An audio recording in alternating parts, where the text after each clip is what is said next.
To&From, and we are a gifting experience company that launched in June.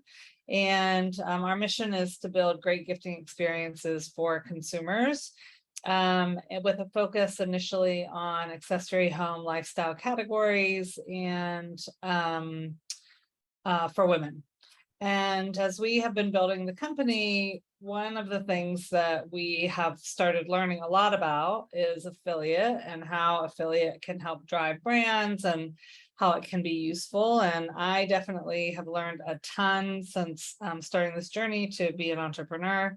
A lot of my learning has come from Melissa Beamster, who's one of the founders of a company called Team Bespoke. She's incredibly brilliant on all things affiliate and beyond. In fact, she spent a big part of her career at a company called Rakuten and helped to grow that business in North America, and then launched out on her own. So we feel really privileged to have her as a partner and to have her here with us today. Thank you. You are welcome. And just as a level set in terms of what we're going to cover today. So this really is meant to be a webinar for people who really know very little about affiliate. So it's a pretty, I think, complex area of retail commerce and digital commerce, and there are lots of tangents we could go on. We're going to try to not do that today, but we're going to try to give you just some baseline, like rounding information that is really helpful for you as you think about how you can grow your brand, expand your business, and do it in a way that helps you keep control. It's one of the things that we think a lot about at To&From is how can we best represent a brand, and we want to make sure that what we do feels good to the brands that we work with. And I definitely think Melissa will touch on some of that here, how you can do that with affiliate. We're going to talk about how it works, how you get started. She's going to give us some really good use cases and some do's and don'ts. I think one of the important things to keep in mind as we go through the information today is that we are at the end of August, which feels like it's the middle of the year, but in fact it is, do or die time for holiday. So everyone really needs to be thinking about what their holiday strategies are. How are you going to stand out from the noise as we move into the holiday season? And I think affiliate can be one of those tools, but you really have to be thinking about it now and not in October, because at that point it will probably be too late. So Melissa, you ready to kick us off? Sounds great. And welcome to everyone. I feel like you said, we hope it's a bunch of folks who are really learning about affiliate for the first time, but I know there were some old friends joining us as well. So hello to everyone, and thanks for being a part of this ecosystem. I feel like one of the cool things about the space is we're always bringing new folks into it, and we all sort of get to teach each other, which is part of why we're doing this today. So thanks for having me. All right. You want to start with some fundamentals? Next slide. Yeah, absolutely. Did I miss one? Sure. So when I explain affiliate marketing for the first time to people, there's just a few terms I feel like it's good to start with as a definition and to really shape your thinking about the space, because there's three major elements of affiliate marketing. There's the advertisers, the networks who track everything that happens in the space, and the publishers out there as well. So I thought it would be worth maybe starting the conversation today with this definition. So on the left here are some examples of advertisers. Many of you are on the phone. On the right are publishers such as To&From, and then some of the other major media houses that you might think of, like a Vogue. There's also others in the space, such as a Honey or a Rakuten that you might have heard of as well. And standing in between those is a network that actually provides the technology pipeline and backbone to tracking the activity in the affiliate world between the advertisers and the publishers. And you'll see three names listed here just as examples of each of these, but the space is really, really large, and there's a whole list of networks as well as advertisers and publishers that we could include. Melissa, can you just dispel the myth that publishers are just publishers as we might think about them? Like the layman may say, well, To&From really isn't a publisher. Can you just talk a little bit about, in the affiliate world, like what that actually means? Because I think it can be confusing to people. Sure, sure. In the old days, they were called affiliates, which is how affiliate marketing got established. And then I think folks thought it would be an upgrade to kind of start calling folks publishers, but the confusion happened that you're talking about, where the Vogues of the world were sort of seen as the only ones. Think of a publisher as anyone who creates their own audience that wants to pair up with advertisers. And so really at the end of the day, you think of affiliate marketing as a way to track relationships and partnerships when you have an audience and you want to bring brands onto your site, and then you're a publisher. Okay, great. All right, so let's talk about what happens in an affiliate transaction, and just let me know when you want me to forward the slide. Oh, sure, sure. Sounds great. We just put one example in here from a media house like The Strategist. You guys have seen millions of these articles out there, you know, how to do your makeup for Zoom according to makeup artists. We thought would be a great example, but you've seen all of the best of searches that come up when you're looking for the best flower delivery or something like that. And so many of these articles are powered by affiliate on the back end. People like The Strategist make an editorial choice in creating this article, and then they add affiliate links to it in order to help them monetize their business.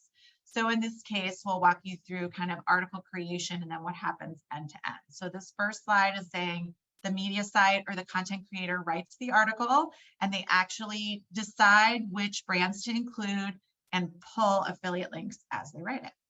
So slide 2 gives you an example of what those links tend to look like. When you see these boxes that say buy now or anything like that, in this case, it's highlighting the fact that it's $26 at Sephora.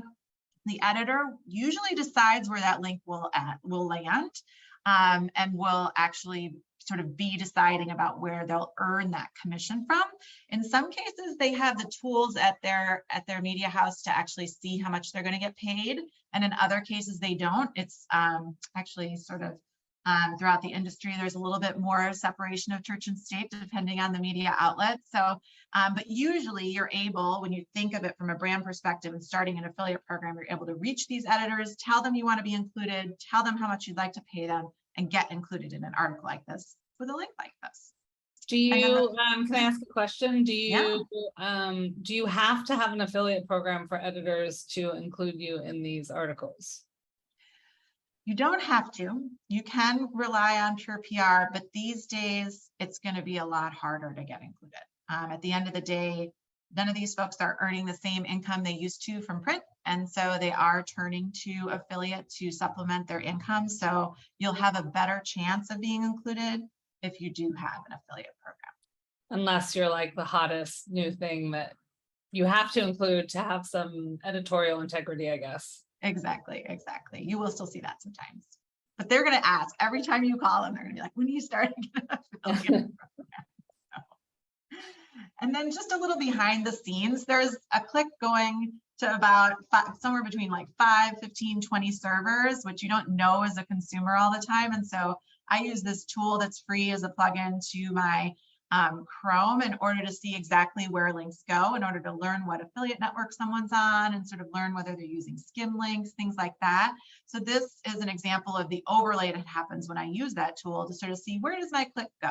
In this case, it goes through skim links and it lands on Sephora, and that is an affiliate track link through Link Share, Link Synergy, which is now called Rakuten Advertising. Can you just talk a little bit about what skim links is for people who may not know on the call? Sure, sure. So skim links is an aggregator of links. And so they allow someone like a To&From on Bridget's side to actually, and The Strategist in this case, to actually go and grab links. They can go one place and they can get a link from anywhere that has an affiliate program practically. They are an aggregator of a lot of different programs. So it's sort of a simplicity tool in order to go one place for a link. Okay, great. And then the fourth step is that there's payment. The unique thing about the affiliate channel is it tends to be payment when a transaction happens, so only when someone buys. So from a brand perspective, as you look at your portfolio of options of how to spend your money, the nice thing about affiliate is, you know, you're only spending money once someone has actually bought something. And that affiliate tracking network and those links through skim links are sort of what's doing all of the back end to ensure that's happened. And then in this case, the strategist would actually be paid should you have purchased that product, or Bridget gets paid as she advertises the different gifts that she has on her site. And just, I have a question here. So I know on the publisher side for To&From, we actually have quite a long delay between when the transaction happens and when we get paid. I assume that's because you might have returns and they want to like verify that it was actually a sale. How quickly does the merchant have to make the payment to the affiliate program? Does that happen immediately, or is it billed once a month? How does that sort of work? What are the mechanics of that? That kind of depends. It depends on the affiliate network you're working with, and it depends on the rules you've set up. In a lot of cases, you can change that based on sort of the needs of your publisher partners. So if you are a brand that wants to pay people quickly, you can. But like you're saying, often people have a 30 or 60, 90-day cycle because they have return policies of their own that might come in. And they don't want to be paying out on things that, weren't actually really transacted.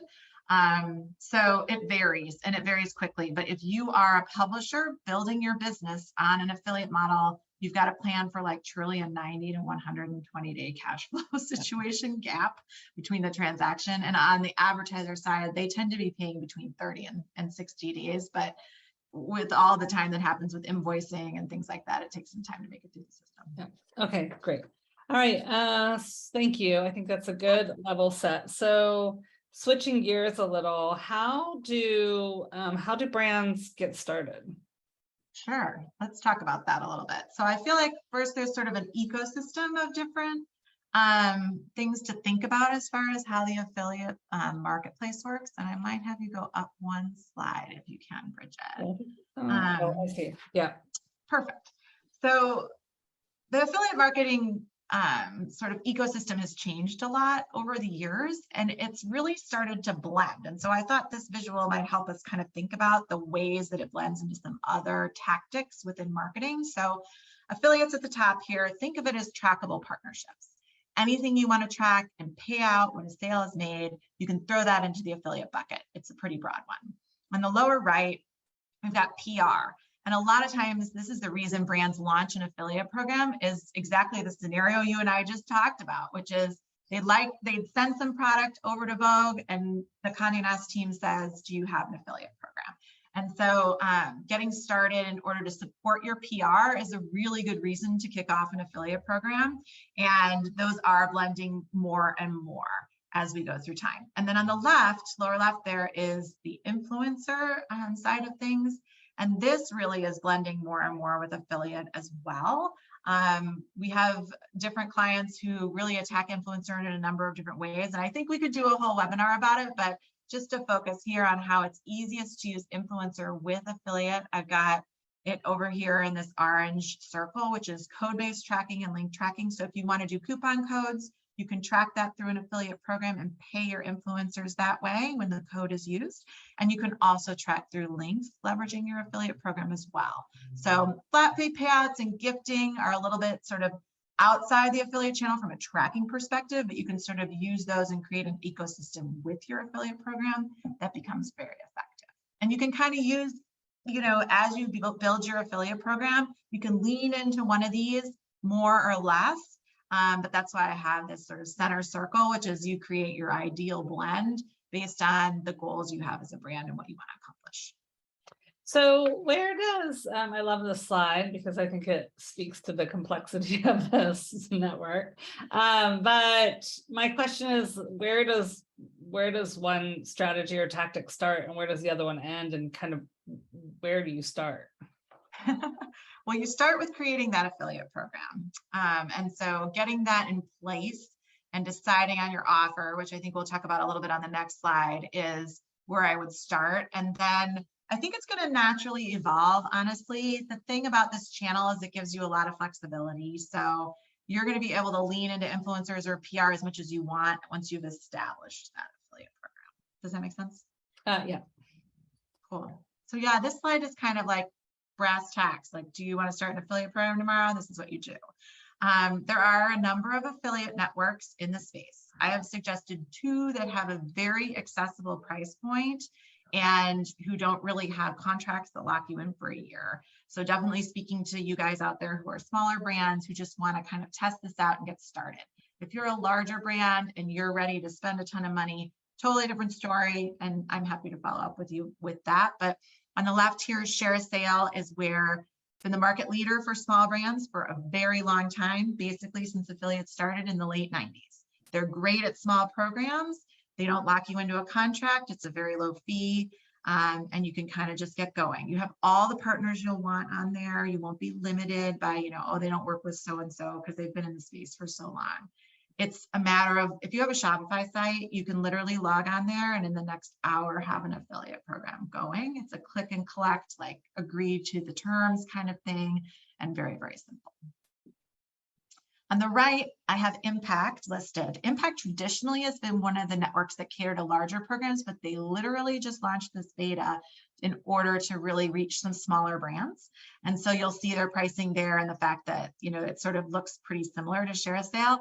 Just know that this is new and they're still kind of working out the kinks. And the good thing about Impact is it can truly grow with you in the long term.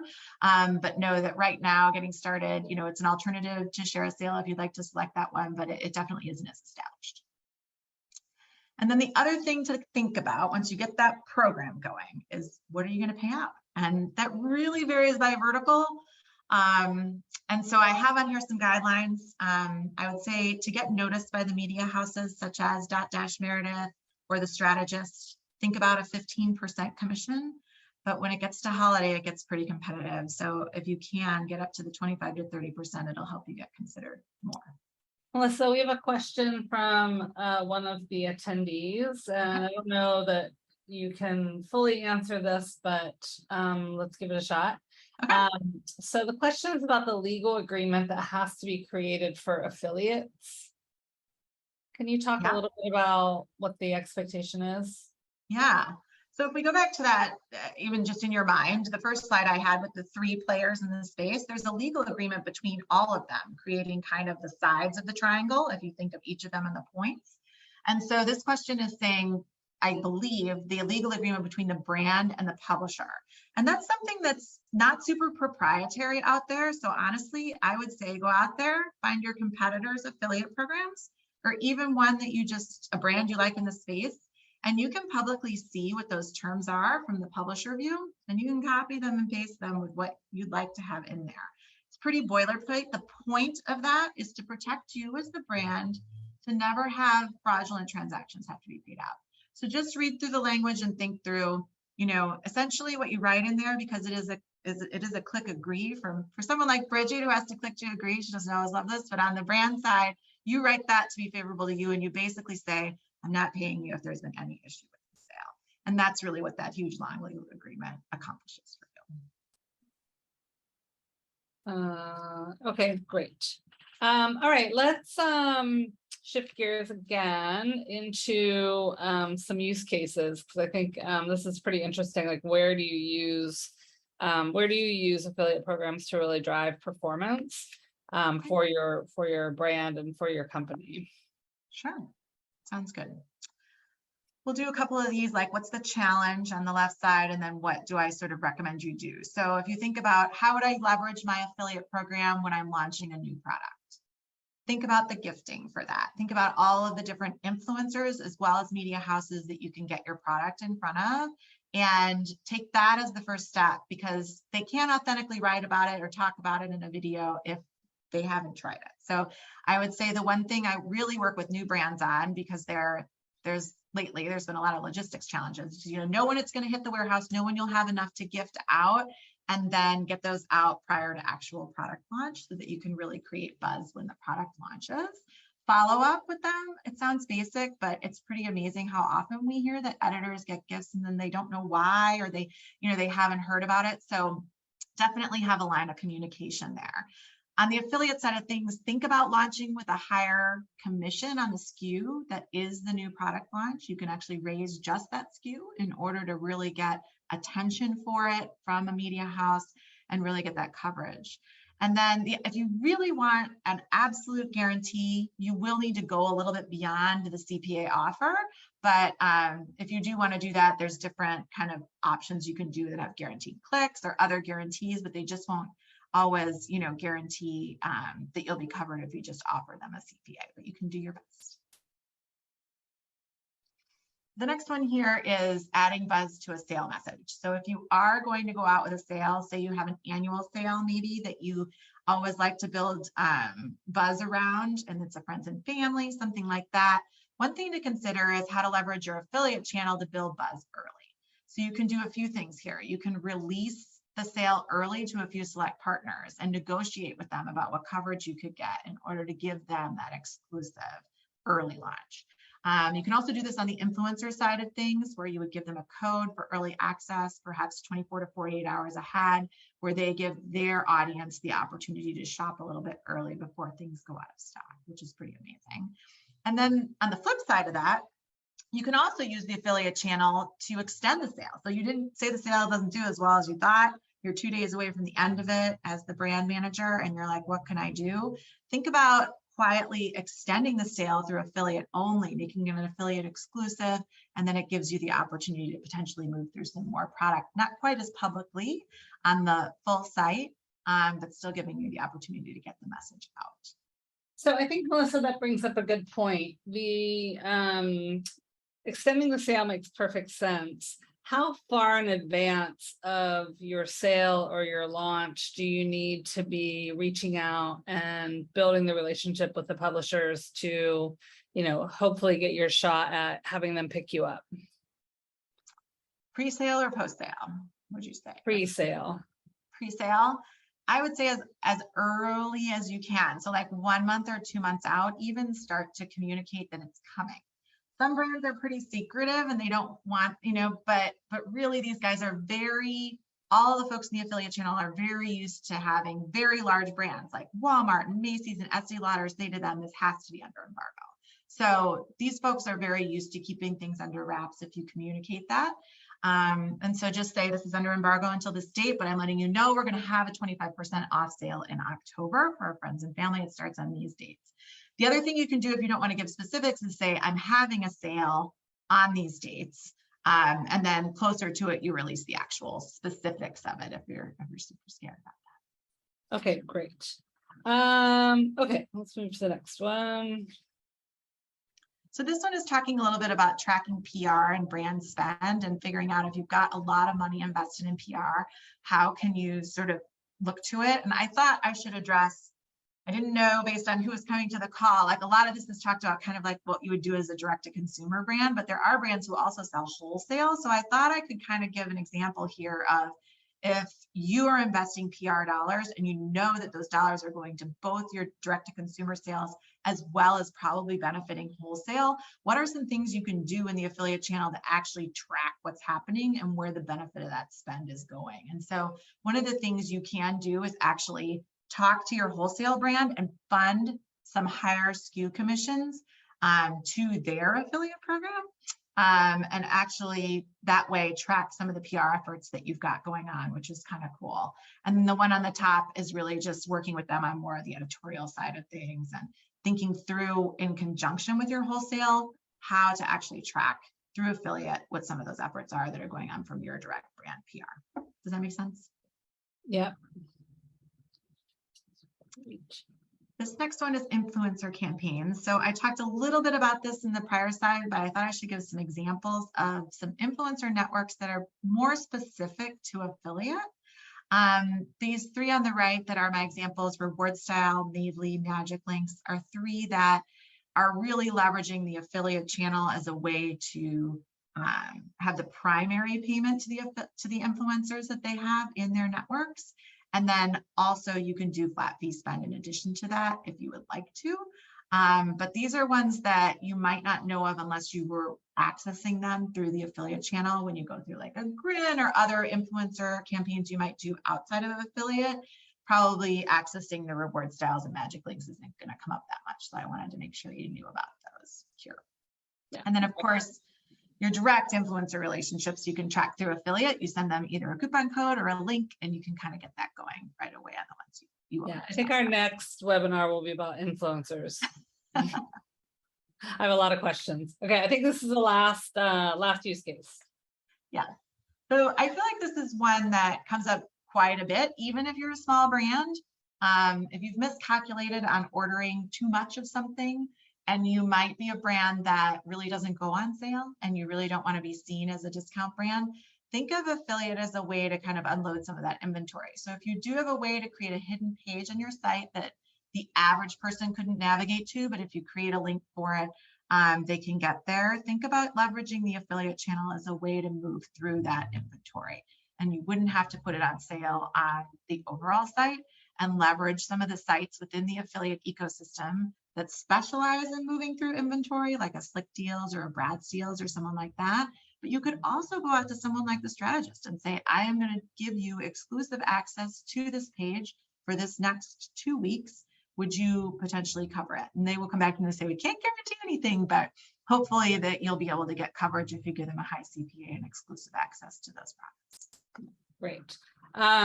Just Melissa, I don't know, you're probably not looking at the Q&A, but just a shout out for your idea to add additional commission per SKU.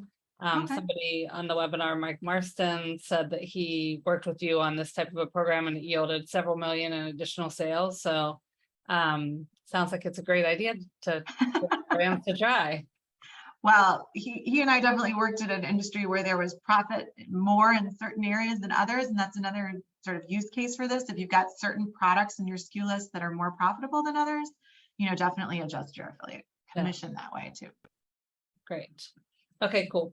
All right, moving on. I really wanted to cover some do's and don'ts because I'm sure we've made a lot of mistakes as a publisher, and I'm sure brands make a lot of mistakes, and I'm hoping that you can save all of us from ourselves with some helpful do's and don'ts, especially as we start to think about the holiday season and how everyone is going to maximize their efforts in the next few months. Sounds great. So on the do side of things, definitely kick off an affiliate program. Before we did this webinar, Bridget and I were talking, and I was telling her of the old days when I was running affiliate programs, and you really needed a lot of sort of organic sales already as a brand in order to launch an affiliate program, and that's all changed now.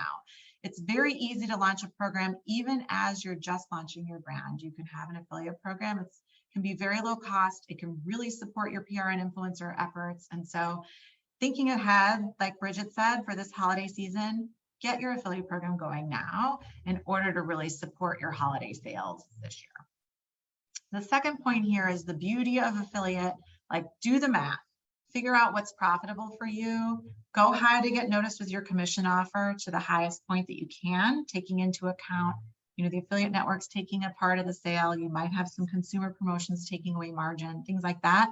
But the nice thing about this channel is you truly can do the math on the unit basis to know what you can afford and really do that math, figure it out, and then go as big as you can to get noticed.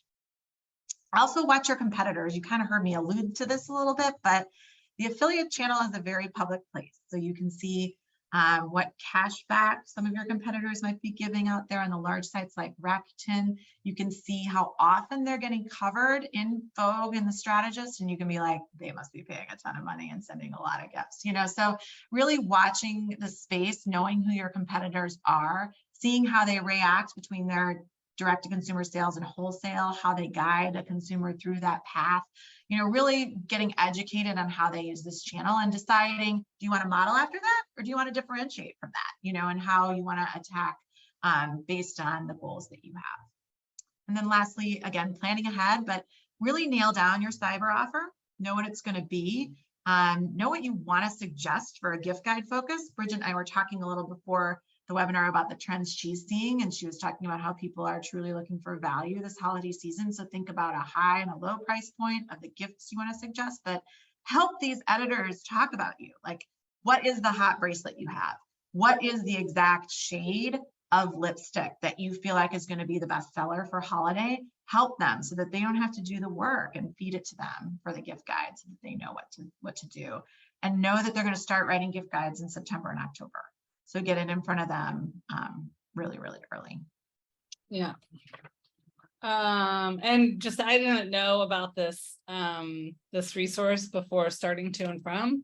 I have a whole career in retail, but I've not been a PR person. But our marketing agency turned us on to Harrow. help a reporter out. So for small brands, I definitely recommend leading up to the holidays to make sure you're on their email distribution and you're reading and looking for the gift guides that they're looking to publish, because I think it's a great way to get yourself in front of brands or in front of publishers that you may not have had on your radar. And it's free to subscribe. And it's free, totally free. Yeah. It just takes time. You got to look at it every day and look through the opportunities, but yeah, it's free. Yeah, it takes me, 3 minutes a morning and then I'm on with my day, but I do think it's super valuable. Yeah. And a lot of times too, when you pitch those, if you say you're paying affiliate links, that'll actually help your pitch. Yeah. Great. Good insight. Okay, how about the don'ts? Help us save us from ourselves. So one thing I would say is don't mismatch your marketing needs with the wrong technology provider. So as I said, there's a bunch of different affiliate networks out there that I would say are traditional affiliate networks. And there's a lot coming up right now that's a startup influencer network or different things like that. Those are great, but just think about what you need long-term.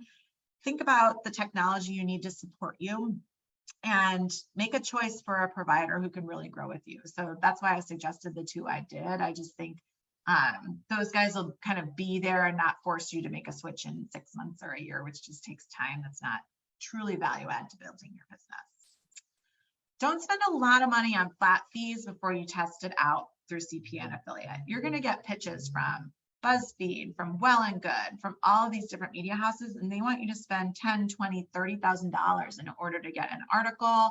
And it does, guarantee you coverage, but that's a lot of money to just experiment with. And we have seen clients not do well with that. So we have some that do very well with it, but we have others that haven't. And so know which one you are before you go out and spend that. And the way to do that is see if you have some momentum from a CPA basis with their audience and learn whether your product has a fit there through affiliate first. And then once you know that you do, go out and spend that money in order to guarantee more coverage to support your different efforts. And the other thing that I see brands doing a lot is set up a lot of one-off payments. So they get, sort of an inbound from someone, oh, I want to track students through this thing, or I want to do this, that, or the other thing. Think about how to fit all as much as you can through your affiliate channel. Again, going back to just being a trackable channel, it's like your biz dev channel. It's where you can test things. If you say, just join my affiliate program, that way you've got the legal and the payment kind of already streamlined through this thing, see how they do, and then take it direct and set up a whole other payment system if you need to. But think about how to use this channel to make your life easier in a lot of ways. And then last, don't wait too long. Holiday is here before you know it. I think Bridget and I have said it 6 times, but that's why we have the webinar in August, because it's time to start thinking about it now. Okay, great. I think that's super helpful advice. All things that I definitely will be keeping in mind as we continue to grow to and from and our relationships with brands. I have a couple of additional questions here, and then I would just encourage the audience, if you have any, to drop them in the Q&A. I think we have about 5 minutes for questions. So I'll start with the ones I have here. So I think the first question that comes up a lot, Melissa, and you and I talk about this a fair amount, is I'm a small brand. My brand is super important to me. I really want to maintain control of it. And it feels like when I launch into an affiliate program and the affiliate program is part of Skimlinks, I lose control along the way. So can you talk a little bit about how I maintain control, but still grow the brand in the way that I need to from a business perspective? Sure. So if you can absolutely do that, and you can really be in the driver's seat, you just need to know some tips in order to make sure that happens. So if you do launch on an affiliate program, affiliate network, we'll use Share Sale as an example. Like I said, you have a couple of choices there as you launch. You can make your program public or private.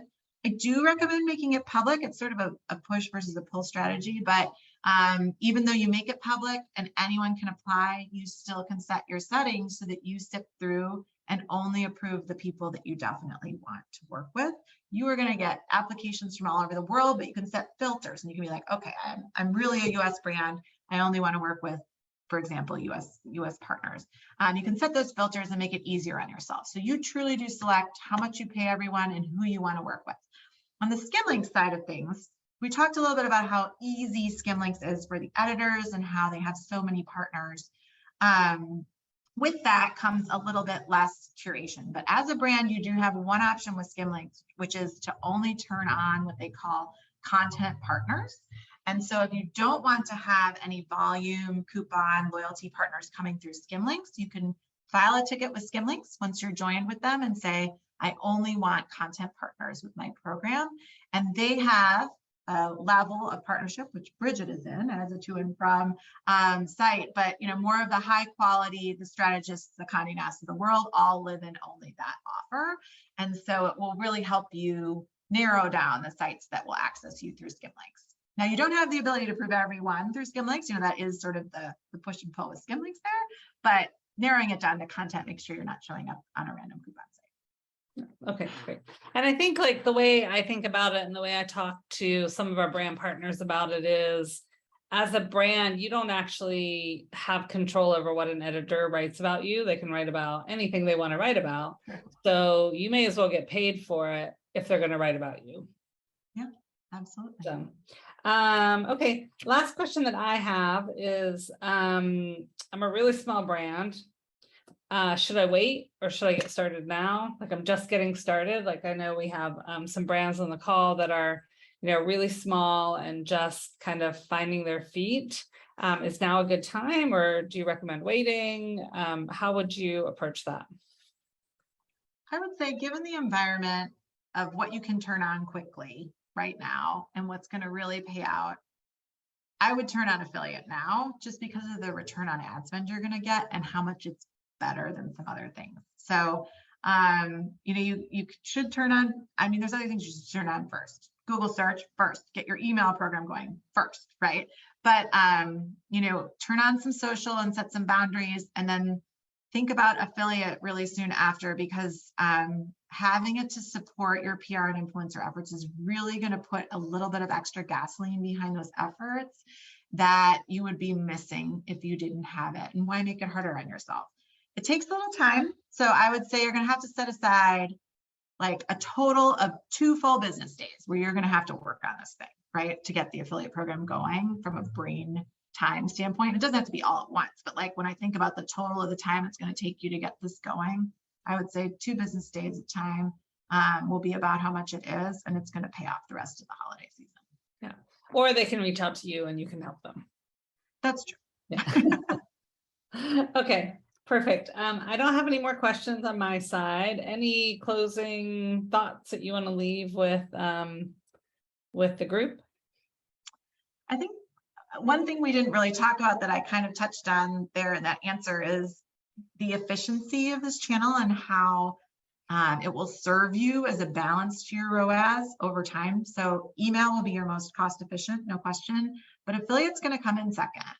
It really has a strong return on ad spend for you.